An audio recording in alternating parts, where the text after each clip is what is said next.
Hey guys, tonight we're starting in that oddly sacred moment when your phone alarm goes off. Your brain's still at 3 beat and your mouth feels like it's been carpeted. You swing your legs off the bed, one sock still on from last night, and shuffle toward whatever promises caffeine. But deep down, you're already restless. Not just from sleep, restless in the soul, like something slightly off. Like even if the day goes well, it still won't feel like enough. You want more energy, more peace, maybe more recognition for surviving another Tuesday. The ache isn't just hunger. It's this gnawing question. Why am I not content even when everything's fine? That's why we're here. So before you get comfortable, take a moment to like the video and subscribe, but only if you genuinely are into what I do here. Also, drop your location and local time in the comments. I love seeing our sleepy little global sangha unfold. Now dim the lights, maybe turn on a fan for that soft background hum, and let's ease into tonight's journey together. You're still sitting there, half awake, when you remember something oddly comforting. Monks in ancient India used to wake up before sunrise. No alarm, no grudge, just this bell sound, soft, insistent, and the rustling of saffron robes on cold stone floors. They weren't rushing. They weren't doom-scrolling in the outhouse. They were preparing their minds like someone might prepare a sacred offering. Before eating, they'd meditate. Before meditating, they'd sweep the floor. It's not because Buddha hated brunch. He just understood the danger of the hungry mind. That craving, constant, buzzing, is what he called tanha, or thirst. But here's the twist. It's not just craving for things you don't have. It's also craving for things to stay the same, to always feel loved, to never lose your job, to always have hot water and Wi-Fi and the right emojis in the group chat, and it never ends. So the monks didn't fight the craving by hoarding things. They walked into town with nothing but rice bowls, literal bowls, no Venmo, no snack stashes. They stood in silence, accepting whatever was dropped in, spoiled curry, warm rice, awkward glances. It wasn't about poverty, it was about radical trust in the moment and total contentment with what is. Now, historians still argue whether these early monks truly rejected all property or if they low-key stashed mangoes under their robes. But even the skeptical ones agree. The simplicity of the alms round wasn't aesthetic, it was spiritual. Imagine this, you walking with a bowl, no phone, no Spotify, just the sound of sandals on dirt, the smell of wood smoke and tamarind. Whatever lands in your bowl, that's your meal. No Uber Eats, no edits. The modern version? Maybe it's being okay with what you already have. This breath, this quiet night, this life you sometimes forget is miraculous. There's even a fringe theory, whispered mostly by eccentric monks and overly enthusiastic Reddit users, that the bowl isn't just for food, it symbolizes the mind. Whatever enters, you receive. Whatever leaves, you let go. It's not about control, it's about readiness. And yes, some days the bowl fills with joy, other days with spam calls and sadness. But the bowl remains, and so do you.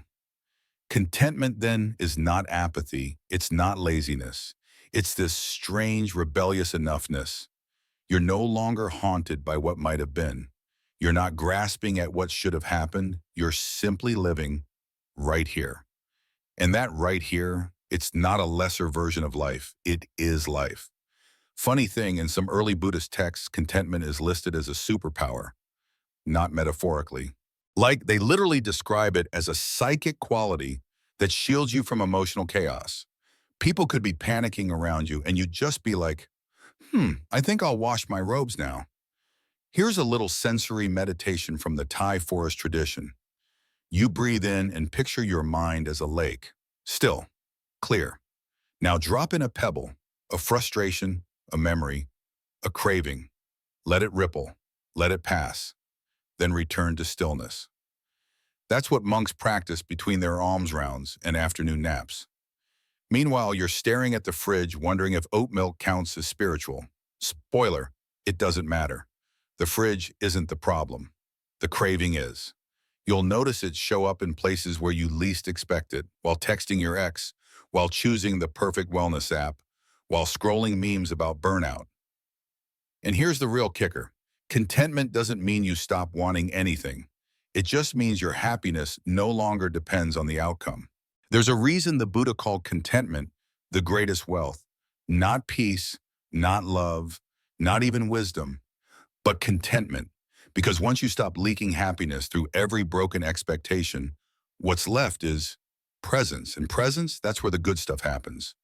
You notice the taste of your tea, the crinkle of your bed sheet, the warmth of your own breath. You realize you're alive. And somehow, miraculously, it's enough. So tomorrow morning, when the alarm goes off and your mind starts reaching, pause. Sit for 3 seconds. Imagine your thoughts are rice grains settling in your bowl. Breathe, then rise.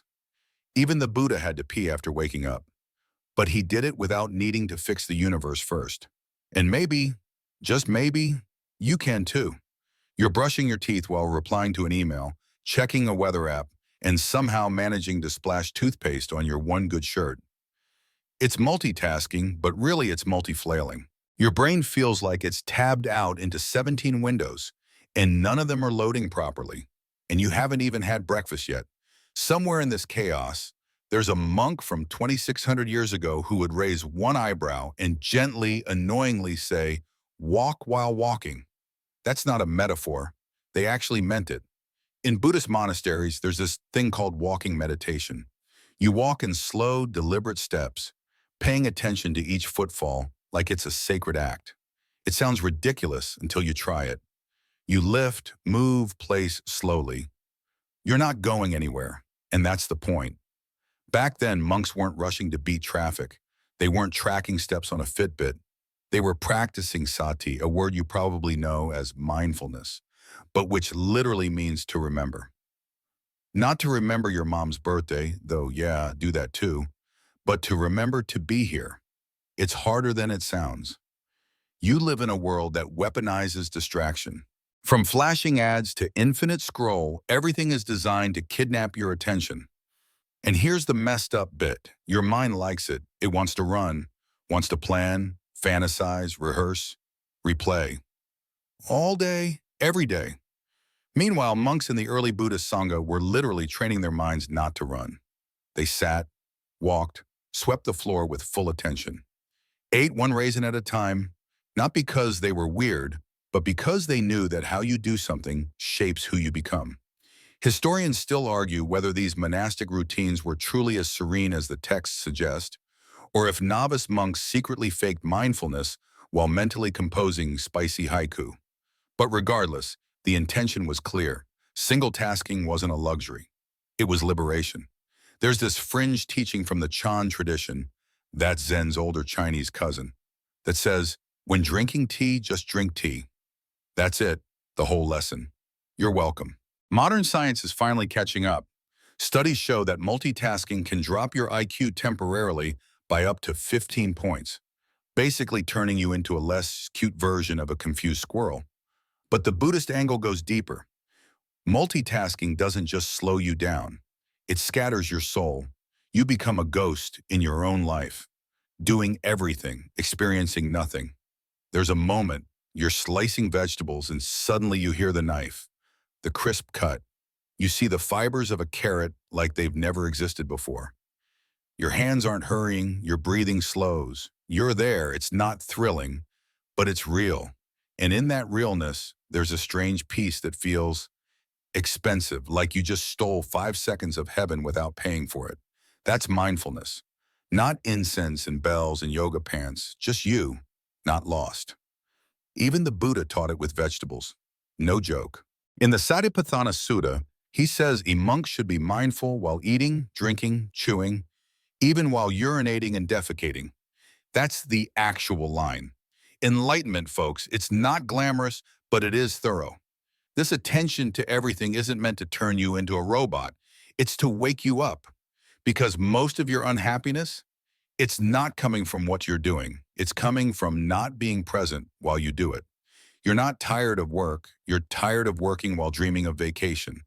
You're not exhausted from laundry. You're exhausted from folding shirts while replaying arguments with your cousin's ex-boyfriend. There's this lesser-known story from Burmese monastic tradition, where a monk allegedly became enlightened while washing his bowl.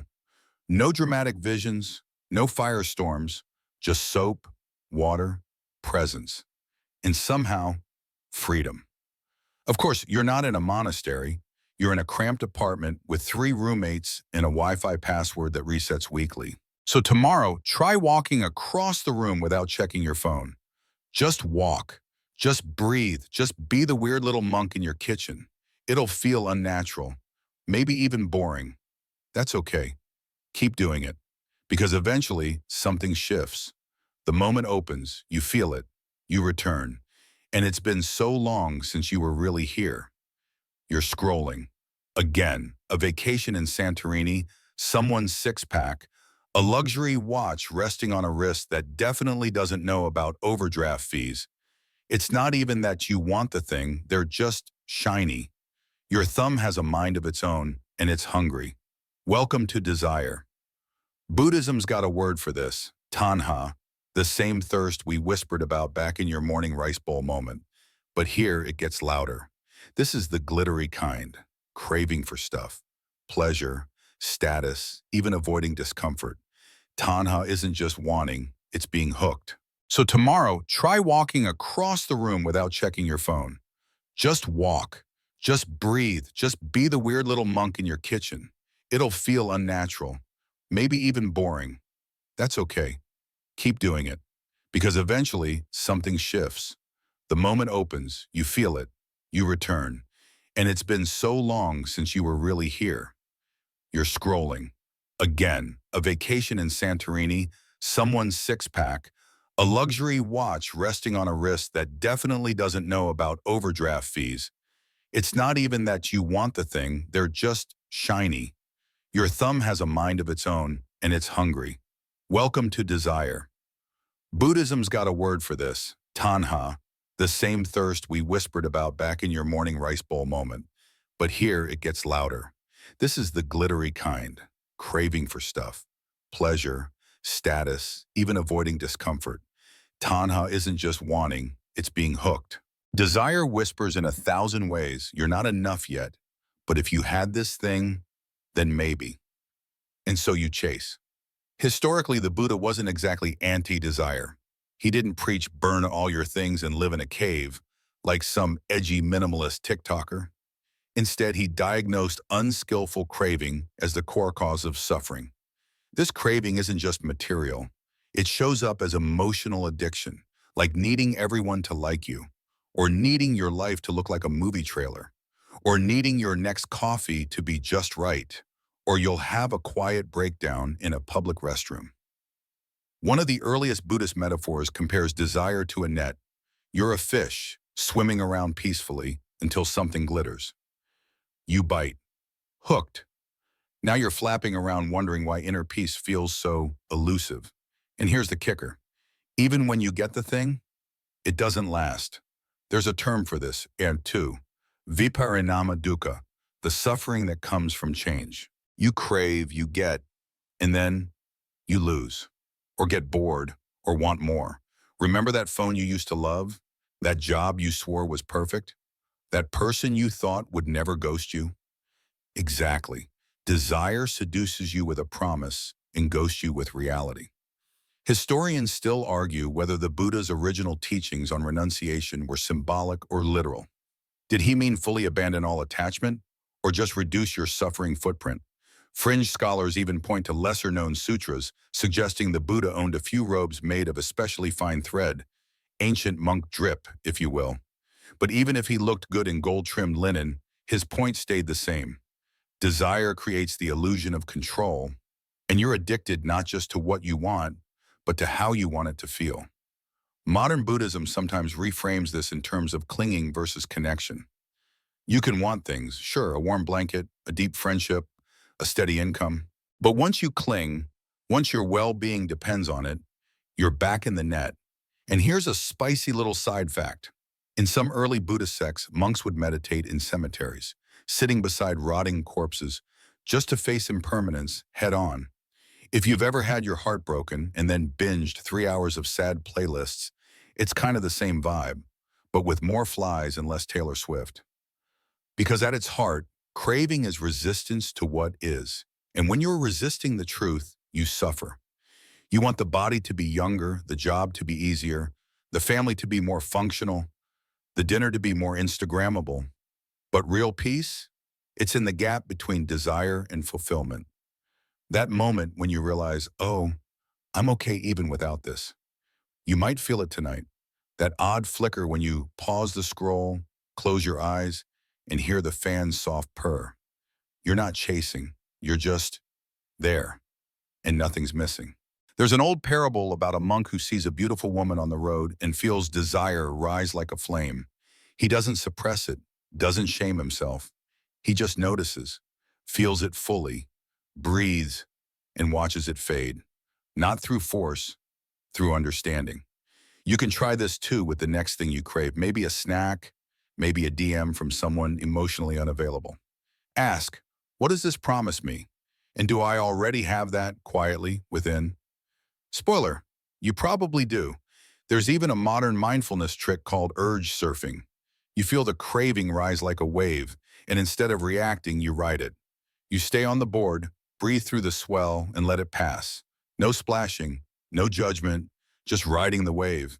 And yeah, sometimes you fall off and end up face deep in a bag of sour gummies. Welcome to being human. The goal isn't perfection, it's noticing. Catching yourself mid-crave and whispering, oh, there you are, Tanha. Sneaky little thing. You're not failing when desire arises. You're only stuck when you believe it owns you. So the next time your feed flashes a new gadget, or your brain flashes that thought of, I'd be happy if, pause, smile, breathe, desire will whisper. That's its job. Yours is to choose whether to follow it or just watch it dance and fade like a firefly in the dark. You already have everything you need to be content, except maybe one more episode of this series. But we won't talk about that. You're standing in your kitchen, staring at a blinking coffee machine that just made a gurgling noise like it's about to file for retirement. You tap the sod, you mutter, nothing. And in that moment, Vosayan, half awake, caffeine deprived, you feel it. The slow burn of suffering. It starts small like a tightness in your chest, then expands into this hazy frustration with everything. The morning, your luck, your very existence, all because of a broken machine. This is what the Buddha was talking about. Dukkha, the first of the Four Noble Truths, often translated as suffering, but really it's bigger than that.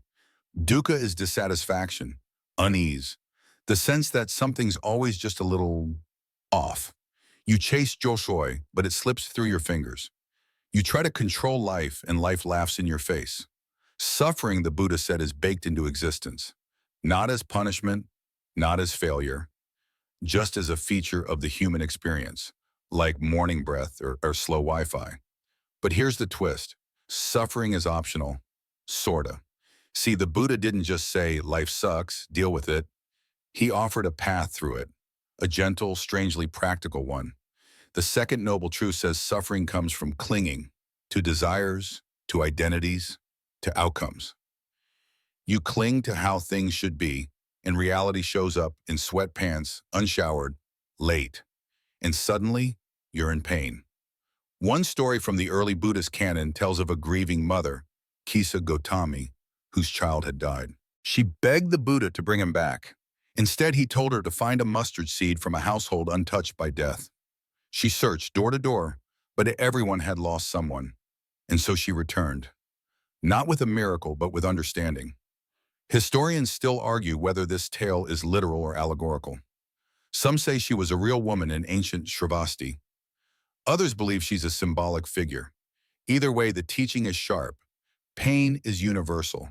But suffering? That's the story you build around the pain. There's a fringe saying among some Tibetan teachers, pain is inevitable, but the second arrow is your own doing. Let's say life throws the first arrow. Your car breaks down. The second arrow? That's you spiraling. Why does this always happen to me? I'm cursed. Nothing ever works out. Now you're bleeding from two wounds. Mindfulness teaches you to feel the first arrow without firing the second. To say, this hurts, but not add, and it means I'm broken. And it means I'm There's a lesser-known practice in Burmese Vipassana where meditators sit with their pain, knee aches, back spasms, mosquito bites, and just observe. They watch the sensations rise, peak, fade, over and over until even pain becomes something to study, not resist. It's not about being stoic, it's about being curious. Because suffering hates attention. It thrives in mental fog. When you bring clarity to pain, it softens, like mist meeting sunlight. Let's say your friend cancels plans last minute. The sting rises. Old stories jump in. They don't care. I'm not important. But what if you pause? Feel the sting fully. Watch it flutter in your chest. Maybe beneath it is loneliness, or a longing to connect, or just the need to eat something. Now you're not lost in suffering, you're exploring it. And here's the bizarre part. Suffering becomes a teacher. In some early texts, the Buddha says that seeing suffering clearly is what led to his awakening, not escaping it, looking at it, straight in the face.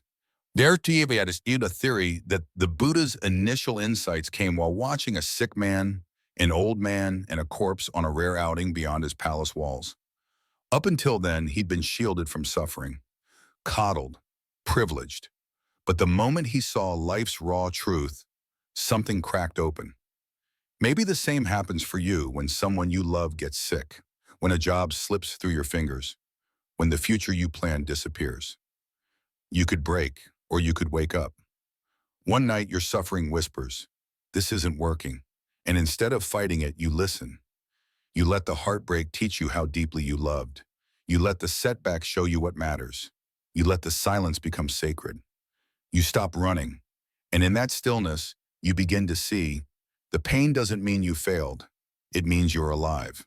So the next time life drops a boulder on your plans, pause. Instead of asking, "Why me?" try asking, "What is this teaching me?" You might not get a clean answer. You might just get a breath, a heartbeat, a strange sense of okayness even while things hurt. That's enough, because suffering will visit again. It's not something you beat. It's something you bow to. Knowing it too shall pass. Like broken coffee machines, like sharp words, like grief. And when it passes, it leaves behind a gift, resilience, insight, sometimes even peace. You learn that you're not fragile. You're weathered, like temple stone, smoothed by centuries of barefoot monks, each sorrow shaping you into someone wiser, softer, upwards or away.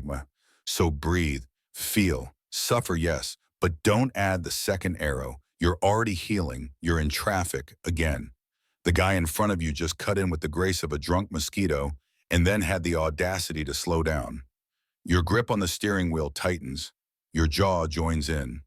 Somewhere in your chest, the temperature rises like soup left on high heat. Anger. It flares up fast, doesn't it? Buddhism doesn't tell you to never feel it. That's the first myth to toss out the window. Instead, it says, look closer, learn the flavor, understand what's underneath.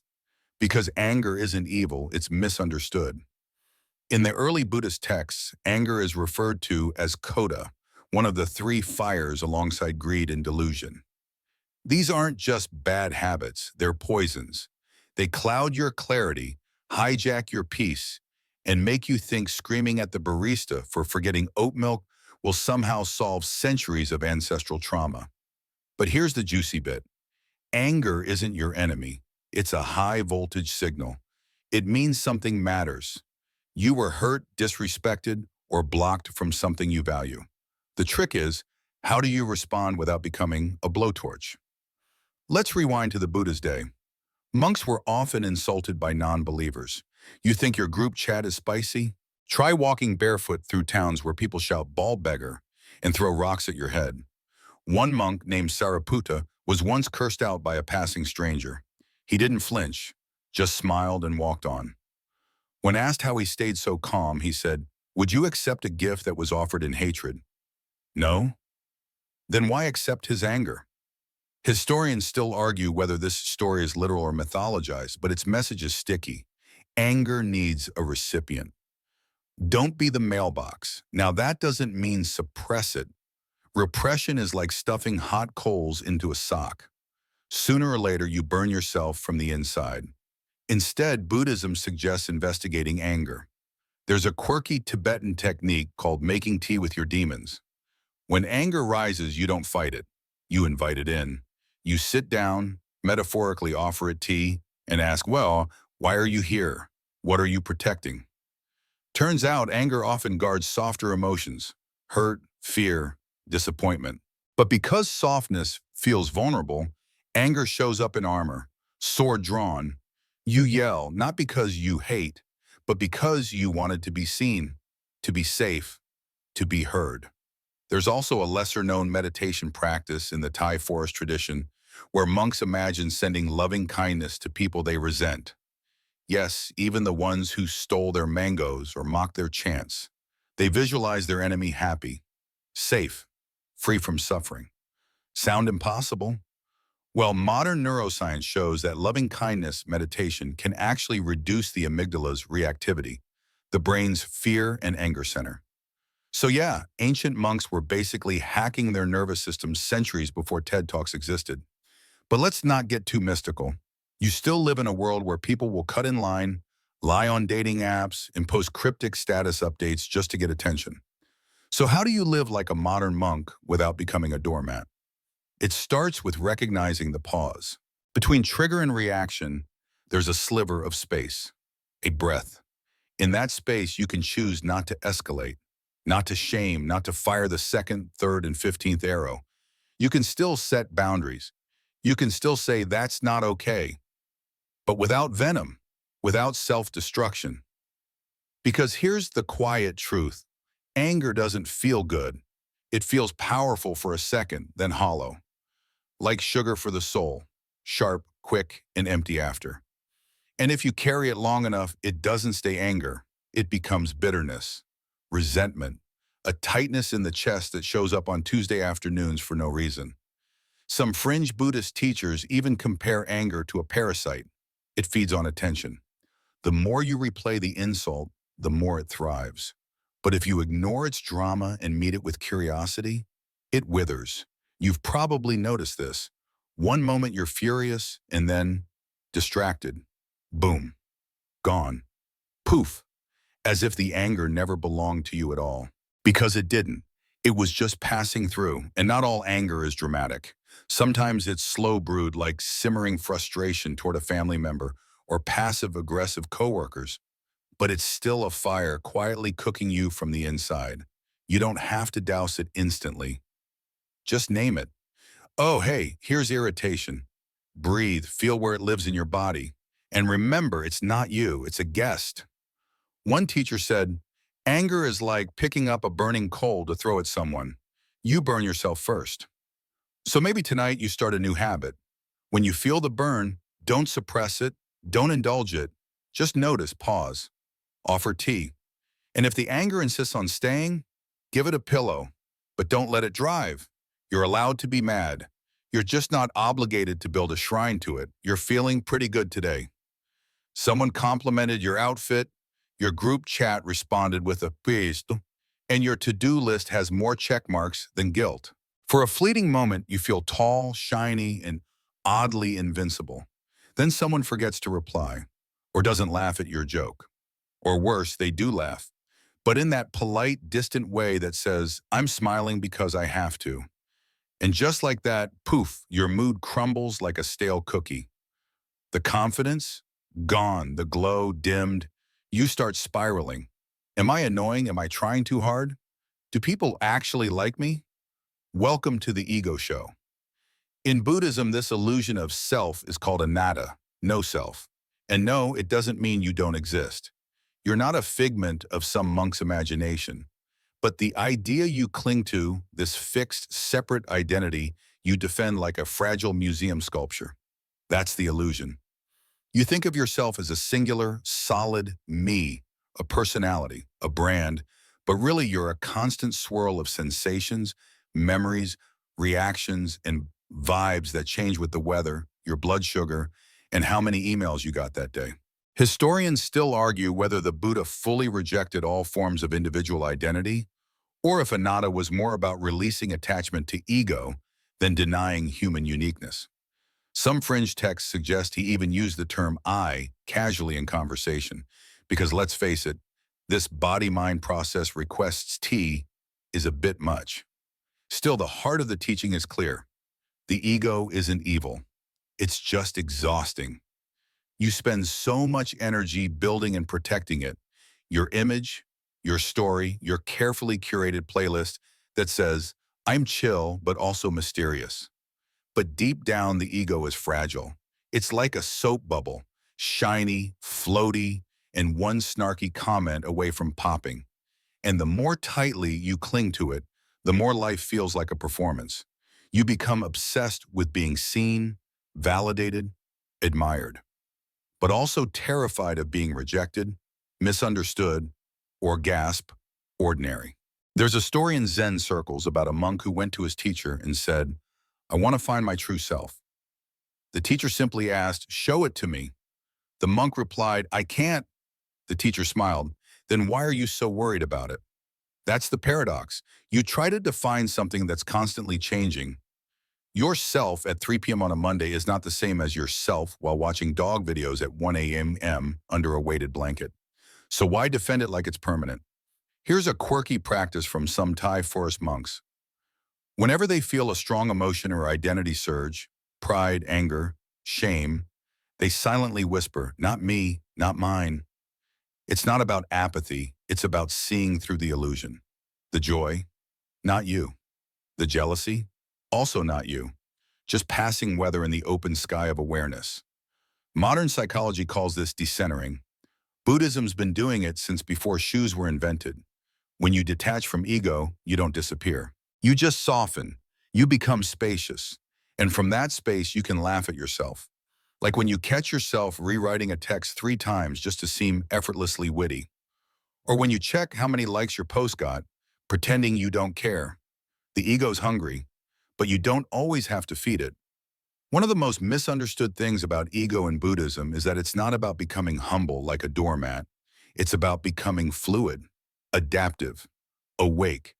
In fact, some teachers argue that the goal isn't to destroy the ego, it's to see through it, so you can use it like a tool instead of being used by it. It's like a character you wear for the day. You can be the teacher, the friend, the leader, but you don't become the role. You don't confuse the mask for your face. There's an image in Tibetan Buddhism of the mirror mind, clear, reflective, untouched. Thoughts and identities come and go, like shadows across its surface, but the mirror doesn't cling, doesn't judge, just sees. And yes, sometimes the ego pushes back. You get defensive, you over-explain, you rehash conversations in the shower like it's a courtroom drama. That's okay. Just catch it. Oh, hey, ego. There you are again. Smile. Breathe, let it pass. You don't have to be someone to be peaceful. In fact, the less you cling to being someone, the more you make space for joy, curiosity, connection. You become a little weird, a little wild, a little free. So tonight, when you feel the need to prove something, pause. When you feel that pang of, what do they think of me? Pause. Feel your breath. Feel your body. And remember, the sky never tries to impress the clouds. It just holds them. Quietly, completely. You're not your achievements, not your failures, not your worst thought or your best selfie. You're the space beneath it all. And in that space, everything is welcome. Everything belongs. Even you. You say something sharp. Not evil, not cruel, just sharp. A comment with edges. Maybe it slips out when you're tired, or when you're trying to be funny, or when you're trying to defend yourself without actually saying, hey, that hurt. It hangs in the air. The room shifts. Maybe they flinch. Maybe they go quiet. Or maybe they smile because they're polite, and now you feel worse. Words. Buddhism doesn't treat them lightly.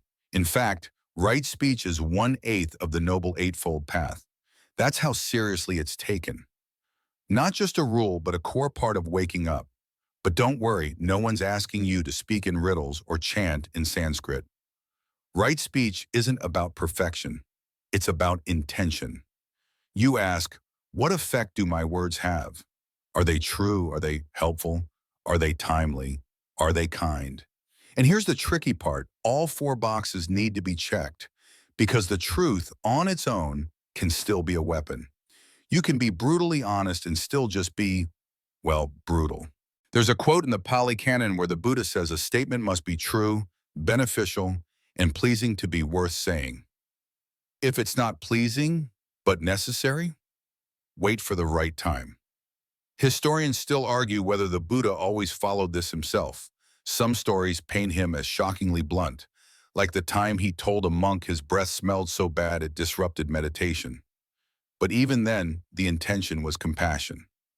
Now contrast that with how you sometimes speak, out of habit, ego, defensiveness, or because you think you're being real. But real doesn't have to mean ruthless. It can mean clear, gentle, honest without harm.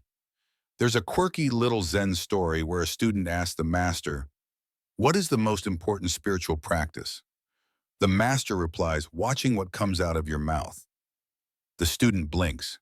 "You mean speech?" "No," the master says deadpan. "You're chewing. You eat too fast." Lesson: speech starts before your lips move. It starts with awareness. You feel the impulse rise, a snarky comment, a joke with a barb. You notice it. You pause. Maybe you speak it, maybe you don't, but now you're not a puppet. You're a participant. Modern psychology has a term for this too: response inhibition.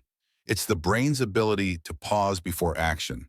What monks cultivated with breath and bells, you can train with, well, awkward silences and editing your text.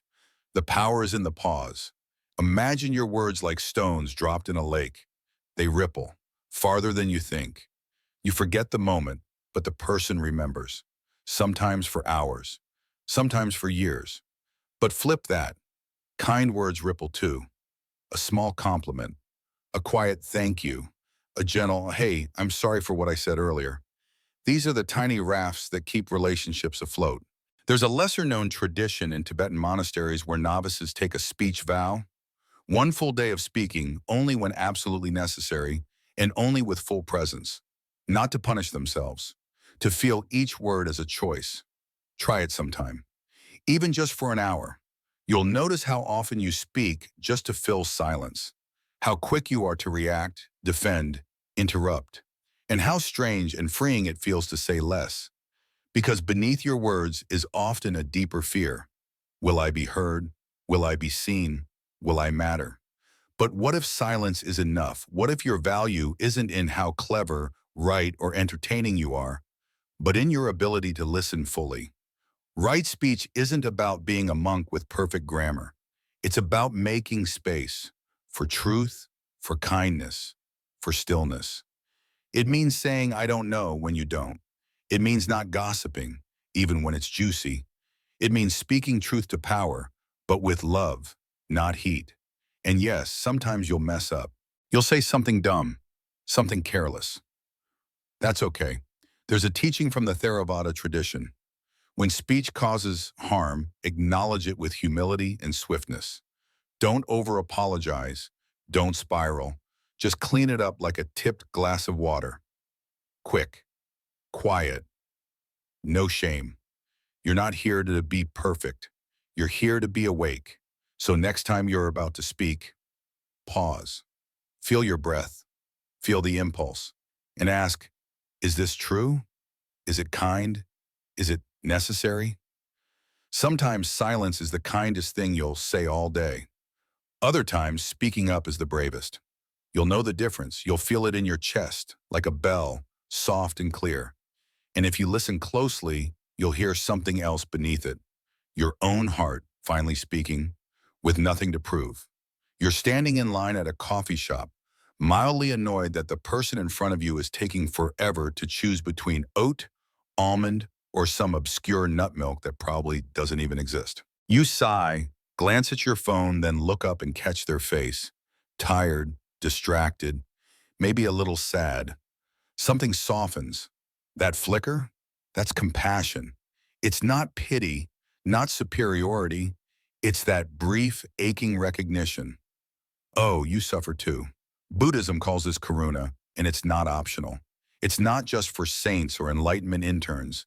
Compassion is considered central to the path because without it, your wisdom turns cold. Your meditation becomes self-indulgent. Your freedom becomes isolation. And weirdly, it's compassion, not logic, that makes you feel most alive. Now, ancient Buddhists didn't just sit around sending good vibes into the void. They practiced it actively. There's a whole category of practices called the Brahma Viharas, literally the divine abodes. Compassion is one of the four, along with loving kindness, sympathetic joy, and equanimity. These aren't moods, they're muscles, and monks train them like athletes through visualization, repetition, and fierce honesty. One method, picture someone you love. Feel compassion for their suffering. Easy. Now picture someone neutral, your barista, your mail carrier, the quiet person in accounting. Still manageable. Now picture someone you dislike, someone who cut you off in traffic or left you on read or brought tuna to a shared workspace. That's where the practice starts. Compassion doesn't mean agreeing with someone. It means seeing their pain beneath their behavior, recognizing that suffering often wears the mask of arrogance, rudeness, or withdrawal. Even the Buddha wasn't immune. There's a story about a murderer named Angulimala who wore a necklace of fingers. Horrific. But when he met the Buddha, something shifted. Instead of recoiling, the Buddha saw his suffering. And somehow, through one conversation, the man dropped his violence and became a monk. Historians still argue whether Angulimala really existed or if he was more of a mythic bad guy turned good archetype. Either way, the takeaway stands: no one is beyond compassion, even you. Which brings us to the hardest part, turning compassion inward.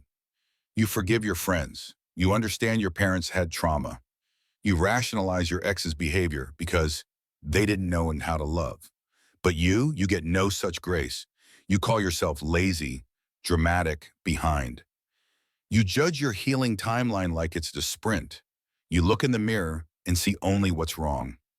Compassion says, no more. It says you are worthy of kindness before you get your life together. While you're still messy, confused, aching. There's a fringe teaching in certain Mahayana texts that says, every being, even the worst, contains Buddha nature, the potential for awakening. Even you, on your worst day, eating cold leftovers in yesterday's pajamas, crying at dog commercials, especially you. Modern neuroscience shows that compassion practice, particularly self-compassion, activates the brain's soothing system, reducing cortisol and increasing resilience. Basically, being kind to yourself makes you tougher, but not hard.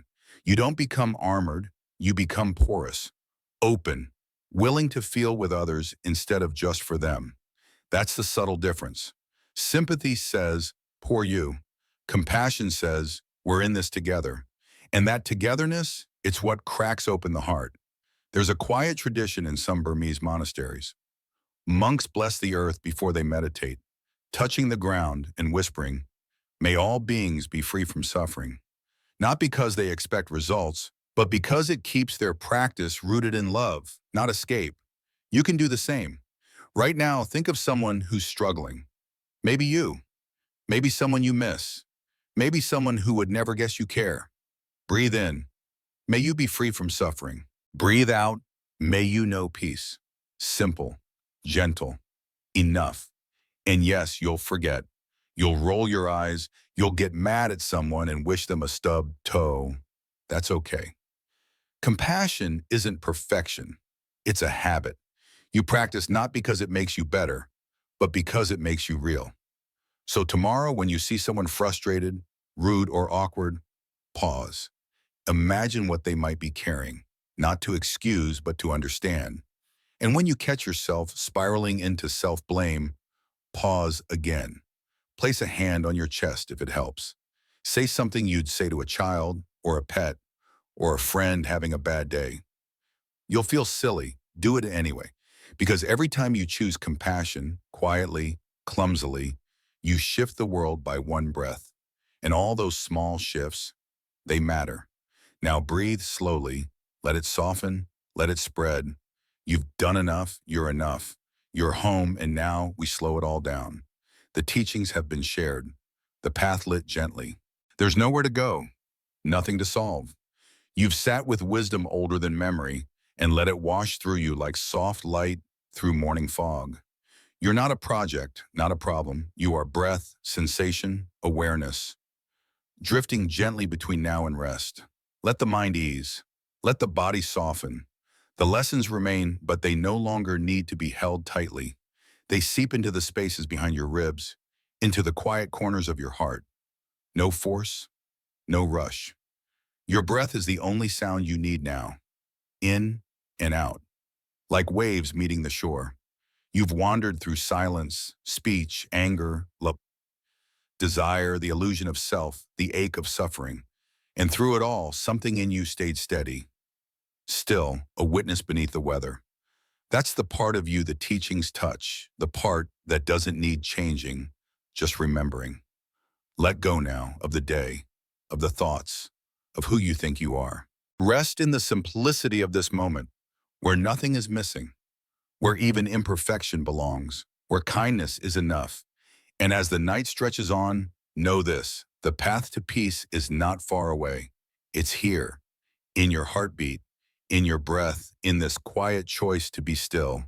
Sleep well, friend. You're on your way.